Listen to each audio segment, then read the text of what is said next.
Greenland নিয়ে ইউরোপের সঙ্গে যে একটা দড়ি টানাটানি হচ্ছে আমেরিকার, সেটা নিয়ে আমি দীর্ঘদিন ধরেই আপনাদের বলে যাচ্ছি। আমি যেগুলো বলেছি এতদিন ধরে, সেটা এক জায়গায় কাগজে ছাপার অক্ষরে বেরিয়ে গেছে। মানে আপনারা তো অনেকে বলেন আমি মন গড়া কথা বলি, আমি কিছুটা নিজের মতো করে বলি, ফ্যাক্টসকে আমি এদিক ওদিক করে দিই। আমি যা বলেছি এবার স্মরণ করুন, আর কাগজে যা বেরিয়েছে আমি যা পড়ছি আপনারা সেটাও একবার শুনে নিন। তাহলে আপনাদের কাছে পরিষ্কার হয়ে যাবে যে আমি কেন ওনাকে মালিক বলি। এই মালিক বলা নিয়েও আবার দু চারজনের দেখলাম আমার কমেন্টে আপত্তি আছে। তা যিনি সারা বিশ্বকে তোলপাড় করে রেখে দিয়েছেন, বিশ্বের সমস্ত মালিকানা যিনি রেখে দিয়েছেন নিজের হাতে, তার কথায় পৃথিবীকে উঠতে বসতে হবে, তা সেরকম লোককে আপনি মালিক ছাড়া কি বলবেন? অ্যাপ্রোপ্রিয়েট শব্দই তো হচ্ছে মালিক, জমিদার, প্রভু। আমরা তার সব দাসানুদাস আছি। যেটা বেরিয়েছে, ট্রাম্পের চড়া শুল্ক চাপানোর বিরুদ্ধে এক কাট্টা ইউরোপ, এক কাট্টা হয়ে গেছে পুরো ইউরোপ। কালকে 32টা দেশ, তার মধ্যে দুটো দেশ বেরিয়ে গিয়েছে, আমেরিকা, এবং আমেরিকা বেরোয়নি কিন্তু বলেছে ন্যাটো থেকে সরে যাব, তার মানে আমেরিকা চলে গেল। আর ব্রিটেন তো আগে বেরিয়ে গেছে, রইল 30টা দেশ। এই 30টা দেশ এবার একত্র হয়েছে, যেটা কালকে আমি বলছিলাম। এবার শুনুন কি লেখা হচ্ছে।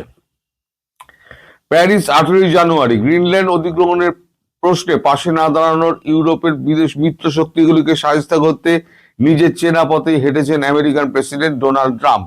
ইউরোপিয়ান ইউনিয়নের মোট 8টি দেশের ওপর ইতিমধ্যেই চড়া কর আরোপ করেছেন তিনি।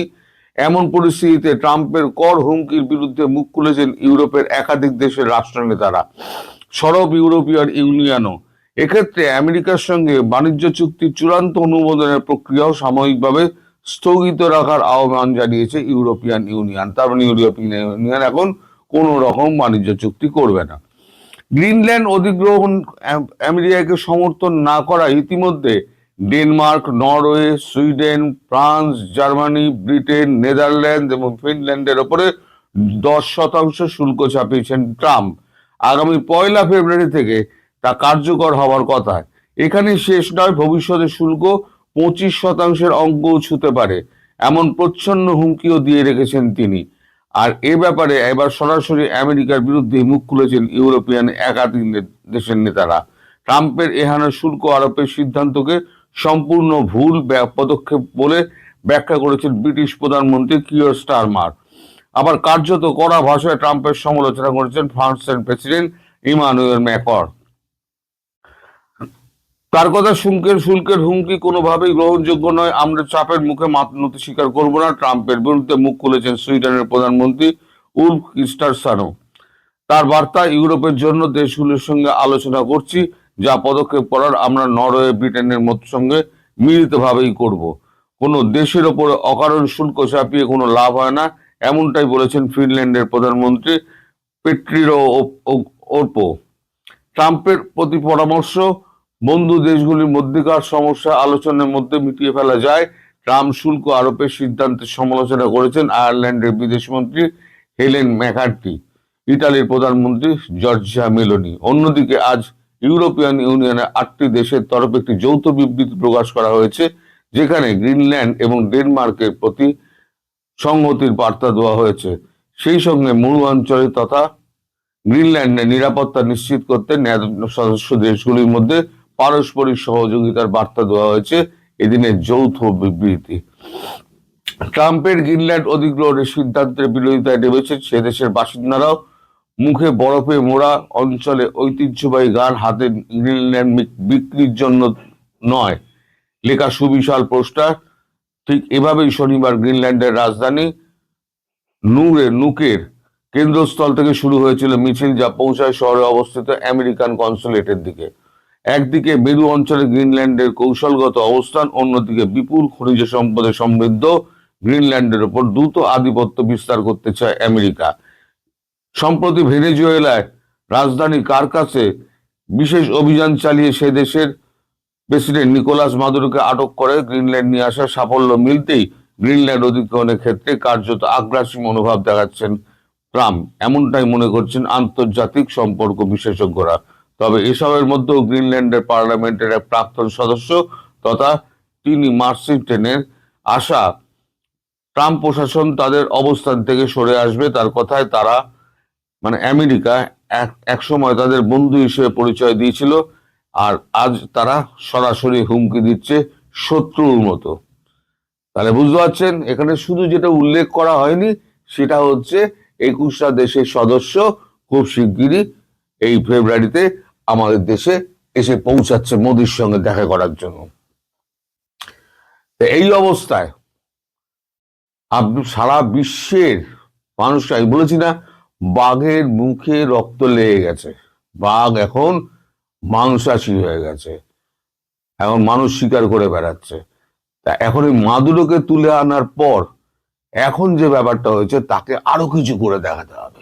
যদি কিছু করে না দেখাতে পারে তাহলে পারে তার সিংহাসন যাবে। হাতে রয়েছে 8 মাস, অতএব সফট যে জায়গাগুলো আছে সেগুলোকে ধরে মারো, যেমন কিউবাকে ধরে মারো, গ্রিনল্যান্ডকে ধরে মারো।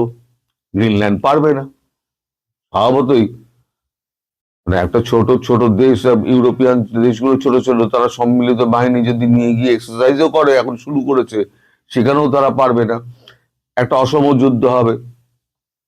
তাই তারা এবার ভারতের দিকে পা বাড়াবে। এবার নিজেরা ঠিক করেছে এক এক হয়ে আমরা প্রতিবাদ করব, কিন্তু প্রতিবাদে কাজ হবে না। তিনি যে ইরানে এই যে রেজিম চেঞ্জ করছেন, ইরানে জোর ধাক্কা খাবেন রেজিম চেঞ্জে, আমি বলে দিলাম। এখানে রাশিয়া, চীন এবং ভারত তিনজনেই কিন্তু ইরানের পাশে দাঁড়াবে, সরাসরি ভারত কিন্তু পাশে দাঁড়াবে। সেক্ষেত্রে এই যে একটা পিস, একটা এগ্রিমেন্ট করেছে, এখানে দেখুন পিস বোর্ডে মোদিকে চেয়ে চিঠি ট্রাম্পের, পিস বোর্ডে। এই যে আপনার ইসরায়েল হামাসের মধ্যে যে যুদ্ধ হচ্ছে সেখানে একটা পিস বোর্ড তৈরি করা হচ্ছে, সেখানে মোদিকে চেয়েছেন ডোনাল্ড ট্রাম্প। তা ডোনাল্ড ট্রাম্প চাইলেই তো আর মোদি যাবেন না। মোদি কেন যেতে যাবেন? তুমি আমার পেছনে লম্বা লম্বা একেবারে ঠেলছো, আর আমি তোমার পিস এতে বোর্ডে আমি যাব, আর সেখানে আবার রেখেছো কি উল্টো দিকে শাহবাজ শরীফকে, যে একটা চূড়ান্ত সন্ত্রাসবাদী একটা রাষ্ট্রের প্রধান। তা চূড়ান্ত সন্ত্রাসবাদী রাষ্ট্রের প্রধান যেখানে যে টেবিলে উপস্থিত থাকবে, ভারত সেই টেবিলে তো যাবেই না। এটা কে ওনাকে বোঝাবে? ভারতের সঙ্গে পাঙ্গা নিয়ে বসে আছেন, পৃথিবীর সবার সঙ্গে পাঙ্গা ওনার, উনি এবার টিকবেন কি করে? গ্রিনল্যান্ডে করলে পরে সারা পৃথিবী থেকে একটা ব্যাপক প্রতিক্রিয়া আসবে এবং আমেরিকাকে এক ঘরে করে দেবে, আপনারা সবাই দেখে নেবেন। আমি একটা কথা অনেকদিন আগে বলেছিলাম যে ভারত যেমন সারা পৃথিবী ছাড়া বাঁচতে পারবে না, আমেরিকাও কিন্তু সারা পৃথিবী ছাড়া বাঁচতে পারবে না। আমেরিকার ভেতরের অবস্থা খুব খারাপ, ব্যাপক হারে লে অফ হচ্ছে, এবং শুধু যে বাংলাদেশিরা ফিরে আসছে তা নয়, দলে দলে ভারতবাসীও কিন্তু ফিরছে, কারণ এই লে অফের জন্য।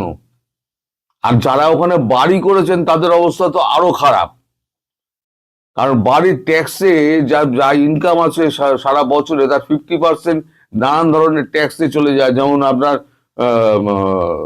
বাড়ির ট্যাক্স আছে, বিদ্যুতের বিল আছে, গ্যাস রয়েছে, টেলিফোন কানেকশন রয়েছে, ইন্টারনেট রয়েছে, আরো সমস্ত যে সমস্ত রাস্তাঘাটের জন্য যে ট্যাক্স কাটা হয় সেই ট্যাক্স রয়েছে।